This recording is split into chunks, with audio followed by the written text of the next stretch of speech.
Right then guys, I'm here with a spin-off video to my all 10 seasons of career mode video on F1 2019. I've already shown how 10 seasons of career mode played out for me, but with all the changes to driver lineups and which teams were the forerunners in the sport, I thought it'd be fun to do one race per season for the first time ever in one of my all seasons of career mode videos. So let's start off with the very first of 210 races in this career mode. This was recorded way back on version 1.04 of the game, so when the teams were still based off of last year's performance, not pre-season testing like Lee Mavis said, as the car performances were exactly the same as they were in F1 2018. Luckily for me though, Williams aren't as hopeless as they are in later versions of the game. Even still, it's the worst car on the grid by some margin. In qualifying, I was the fastest in the speed trap. We're top of the speed trap, 199.7 miles per hour. But 19th fastest around the whole lap, which sums up Williams' car quite nicely. And I'll let Crofty go through the rest of the starting grid. Valtteri Bottas lines up on pole position, and it's Lewis Hamilton alongside. Looking at the rest of today's grid, we have Verstappen, Leclerc, Sebastian Vettel and Perez, Hülkenberg, Ricciardo, Grosjean and Lando Norris, Sainz, Magnussen, Lance Stroll and Raikkonen, Fiat, Gasly, they've taken a grid penalty, Alexander Albon and Antonio Giovinazzi, Williams and Robert Kubica takes the last spot on the grid. I did quite well off the start, although I suppose I couldn't really have fallen back that far, as I outbroke Kubica heading into the first corner, got a better exit out of it than the Red Bull driver of Gasly to overtake him, and then Albon and Giovinazzi battling ahead of me slowed the pair of them down and gave me the space and opportunity to move up to 16th place, having started in 19th. Further up the order, Max Verstappen got off the line quicker than both Mercedes, and he found the space to split the two of them and move up to second, passing Hamilton. My personal race very quickly became quite dull, and it even took 5 laps for the inevitable to happen. Gasly in his Red Bull overtook me to demote me down to 17th. I didn't stay there for long though, as Danny Kvyat became the first driver to retire from the race, and after I narrowly avoided smacking into the back of him, I rose back up to 16th place. I was the very first driver to pit, and that served me well, as I ended up jumping Kimi Raikkonen, who I was struggling to keep up with before the pit phase. I even nearly jumped Lance Stroll, but I couldn't make the move stick straight away, and it really was a one-shot deal, as from then on in, I just dropped further and further behind the Canadian. Max Verstappen's pit stop went well, but unfortunately he then went into the first corner at exactly the same time as Charles Leclerc. The two of them crashed and took bits off their front wings. That coming together destroyed what was a very promising race for Verstappen, as soon after the other Ferrari driver of Vettel overtook him with relative ease. It also should be noted that Verstappen and Bottas pitted onto the medium tyres, so are carrying out a one-stop strategy, which means Verstappen will be carrying that damaged wing until the checkered flag appears. Hamilton, on his more aggressive two-stop strategy, jumped Bottas by pitting earlier and onto a new set of soft tyres. Verstappen soon lost another 2 positions as Sergio Perez, in an undamaged Racing Point, used his more powerful engine and DRS to slip past Verstappen heading into turn 1. The next to try and move on the Dutchman was Nico Hülkenberg in a Renault, who overtook Verstappen at the same part of the track which started the Red Bull driver's decline. Giovinazzi was the second driver to retire from the race, and he did so with an engine failure. Verstappen's one-stop strategy briefly put him back up into 3rd place, but the damage and old tyres meant it wasn't a problem for Vettel to overtake him again and take the final podium position. That opened the floodgates, and soon Verstappen couldn't keep anyone behind him. Even his teammate, who let's not forget started the race in 16th and was behind me for 4 laps, overtook Verstappen, with Sergio Perez quickly following him through. The final twist this race had to offer was Sergio Perez in the Mercedes-powered Racing Point, getting past the other Honda-powered Red Bull to take an impressive 4th place for Racing Point, and then even Charles Leclerc for Ferrari was able to pass Pierre Gasly. A damage-free one-stop race was clearly the way to go as Valtteri Bottas won with his 2-stopping teammate unable to re-overtake the Finn and so claim 2nd place. Finally, Sebastian Vettel finished in 3rd, albeit behind a Mercedes 1-2. Sergio Perez crossed the line in 4th and even bested Charles Leclerc, although without Leclerc's crash that wouldn't have happened. Gasly ended the race in 6th, gaining a total of 10 positions from where he started. Hülkenberg beat Verstappen come the end with Grosjean and Stroll taking the final points places. Magnussen just missed out on the top 10 and even McLaren couldn't break into the top half. But again, this was done before McLaren got their boost in performance. I finished the race in a reasonably impressive 16th, as I beat my teammate and even Albon in a Toro Rosso. One final thing I want to draw your attention to is the number of drivers who pitted twice during this race. The one-stops seem to be the way to go, and we'll see a shift away from 2-stops and towards one-stops in later seasons. The second season's Australian Grand Prix saw quite a few drivers at different teams. By this point in the career, Hülkenberg and Grosjean swapped seats, as well as Verstappen and Norris. You may wonder why Verstappen left Red Bull to go to McLaren, but as I elaborated on in my all 10 seasons of career mode video, McLaren had a better car than Red Bull by this point. In Q1, both Williams were knocked out with me beating Kubica, and then Giovinazzi, Kvyat and Gasly all exited qualifying then and there. Gasly's lack of pace was the only surprising outcome, but in between Q1 and the race start, there were some more shocks.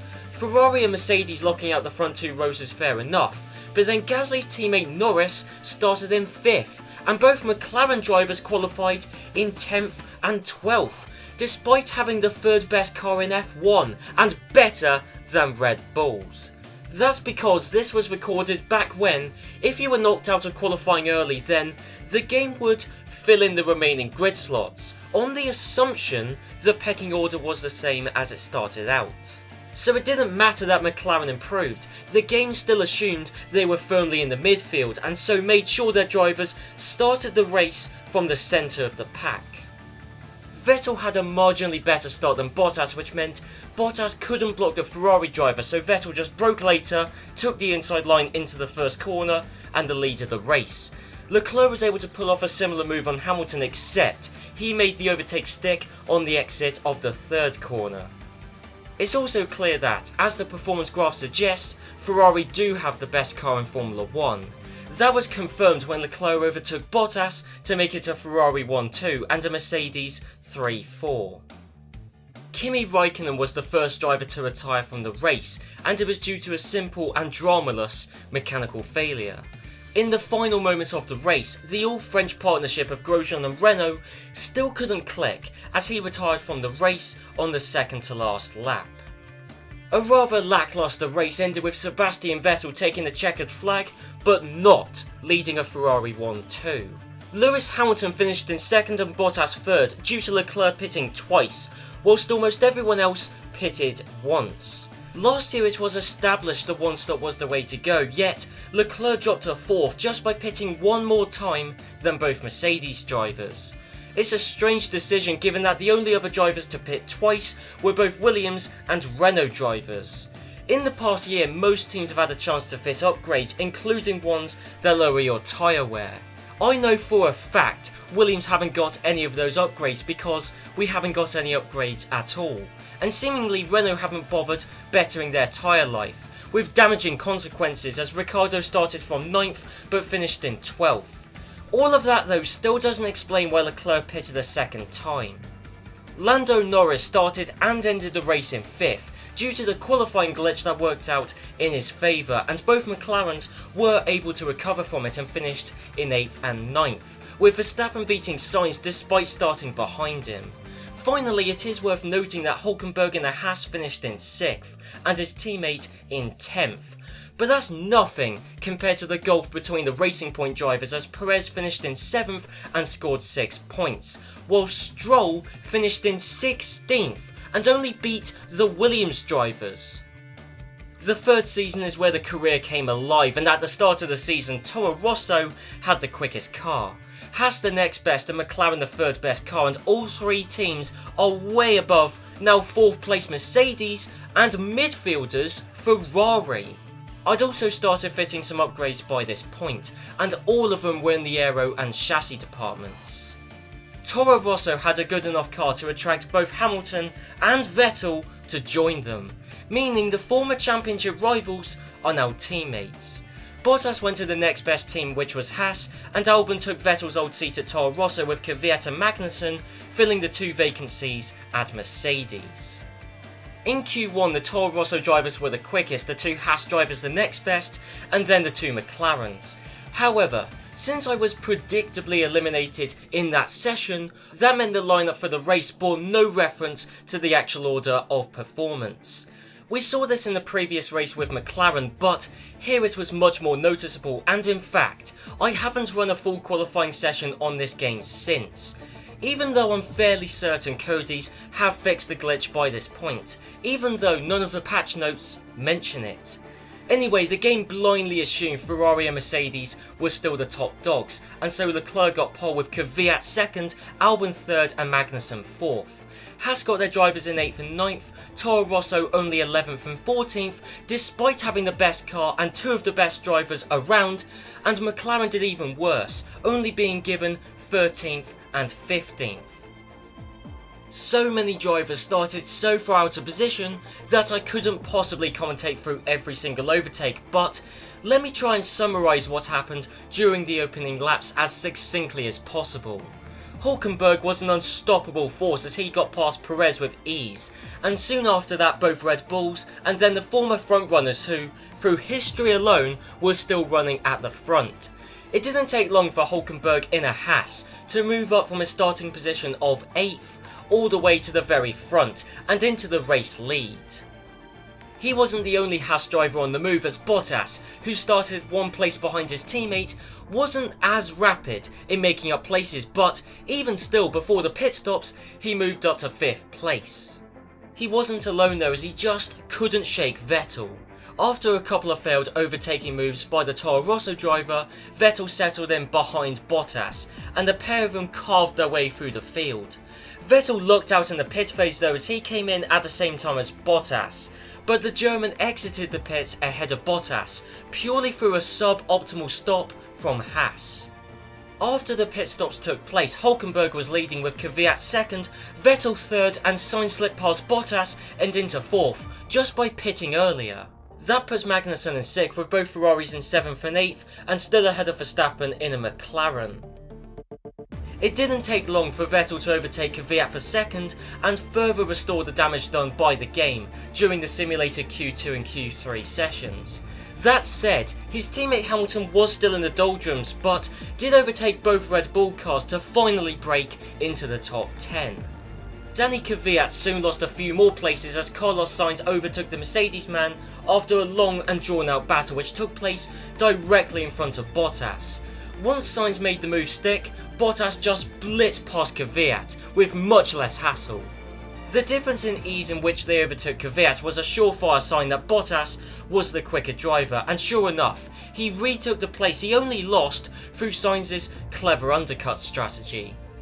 Daniel Ricciardo, in typical Ricciardo fashion, had his car break down during his home event, and it was only the Aussie's retirement that allowed his teammate Grosjean to pass him. Max Verstappen's charge up the order started late on in the race, but once it got going, he was right behind his teammate and the next driver to overtake Kvyat, and he did so around the outside of the turns at Sector 3. Quite unorthodox and very impressive. Lewis Hamilton in a Toro Rosso overtook Charles Leclerc long after his teammate did to move up to 8th. He then set after his former team and overtook Kevin Magnussen first and then Danny Kvyat to take him into his finishing position of 6th.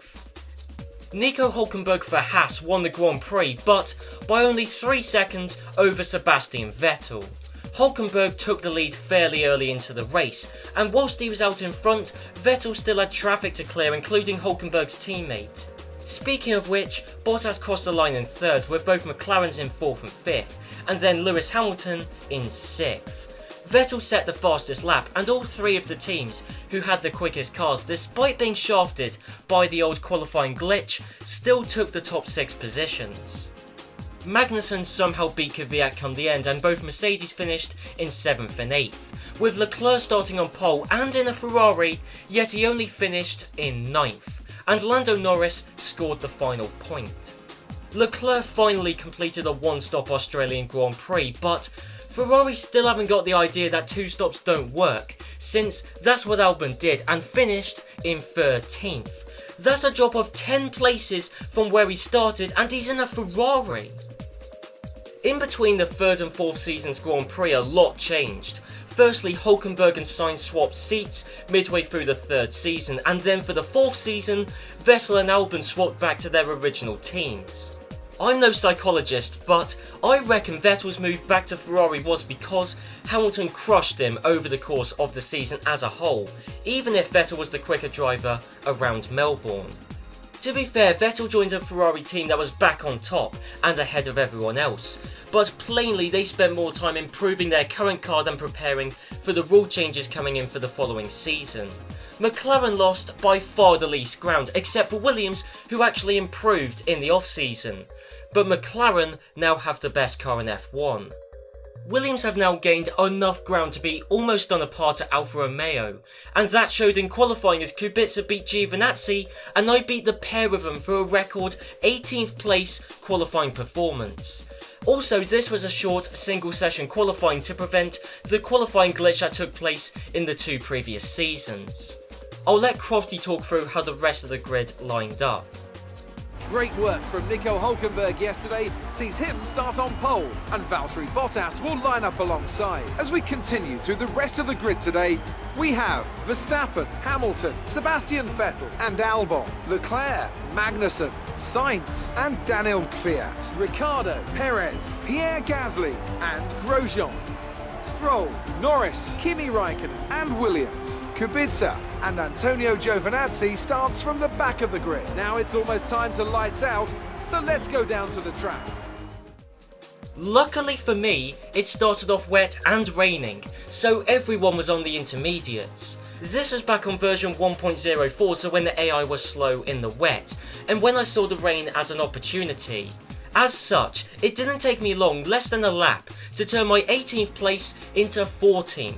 So I overtook 4 drivers in 1 lap, including Lando Norris in a Red Bull. To be fair though, Norris was going to be easier to pass than he should have been, given that he crashed into the back of Grosjean heading into turn 1. Verstappen had much more traction off the start than Bottas did, and soon made his way up to 2nd to form the back end of a McLaren 1-2. Bottas didn't give up the position without a fight though, but McLaren's car is just so much better than everyone else's. Another first lap positional change involved Leclerc and Albon. The former teammates battled, but Leclerc got the move done on the tight driver around the outside of the first corner, seemingly the quicker line around it in those conditions. It didn't take long for those conditions to change as everyone pitted for slicks by the end of the 6th lap. What's interesting is that everyone pitted for softs except for me, Vettel and Stroll, who opted for the mediums. Actually, I say I opted for them, but in actuality it was my team that recommended them to me, and given Ferrari's poor strategic track record, both in this video and in real life, and that Stroll is just plain rubbish in this game, that doesn't bode well for me if I'm in the same boat as them, and only them. Vettel sank like a stone, and even in between Vettel leaving the pits and me screenshotting the race director's screen, Albon overtook Vettel. Honestly, Albon probably did well out of leaving Ferrari, even if it was only just to avoid these regular strategy mistakes. Both Mercedes drivers were the next to pass the Ferrari, and they did it almost in tandem. The pace gap between the soft and medium tyre was so great that even Sergio Perez passed Vettel, which meant Vettel was in 12th, having started the race in 5th. The switch to medium tyres didn't go any better for me as I was overtaken twice. The first driver to get past me was Grosjean in a Renault, and then it was Kimi Raikkonen. Kimi passing me confirmed just how bad of a decision the team made, as he was on the softs and much quicker than me, and let's not forget, the Williams and Alfa Romeo cars at this point in time are very similar in terms of overall performance. Lewis Hamilton overtook his former teammate in a move that demonstrates the Toro Rosso Honda, despite where they start off, have a better engine than Ferrari-powered Haas. Then, heartbreakingly, Nico Hülkenberg, from the lead of the race, lost it all as his car simply stopped working, and he had a big lead at the time. So it seems like Carlos Sainz benefited by trading seats with the German, but he didn't make the checkered flag either since his engine blew up. Hülkenberg's retirement gifted the victory to his teammate Max Verstappen. Lewis Hamilton and Valtteri Bottas, as now Toro Rosso and Haas drivers respectively, completed the podium. Leclerc bested his former teammate of Albon, with Magnussen beating his Mercedes teammate Kvyat. Perez had another strong Australian Grand Prix with an 8th place finish, and won ahead of Vettel, who started 7 places ahead of him. Kimi Raikkonen scored a point for Alfa Romeo, and in doing so denied both Red Bull drivers led by Gasly from getting any themselves. Finally, you can tell Williams are moving in the right direction as I finished in 14th, and in between both Renault drivers, although Grosjean did stop once more than everyone else. Even Kubica finished in a record 16th place, ahead of both Stroll and Giovinazzi.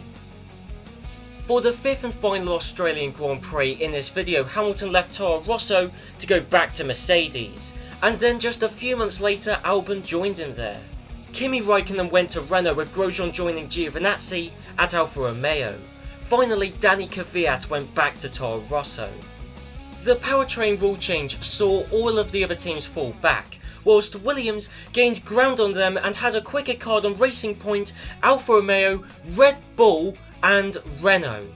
McLaren stayed at exactly the same level whilst those around them dropped back. So they have the best car, Haas the second best, Mercedes third, Toro Rosso fourth, and then Ferrari lost an enormous amount of upgrades and now head the bottom half of the pack, rather than mixing it in with the top half. One phenomenon which I haven't seen too many people talk about, but does seem to exist, is that the game gets more difficult as the career carries on. I don't know whether or not that's intentional or whether or not a patch removed that feature, but I certainly started to notice the game becoming more challenging once I got towards the end of the 2nd season. By the time I got to the start of the 5th season, Robert Kubica qualified in 14th and me 19th. That may seem like I messed up given how good the Williams car is now, but my lap time was 9 tenths quicker than it was in the previous season.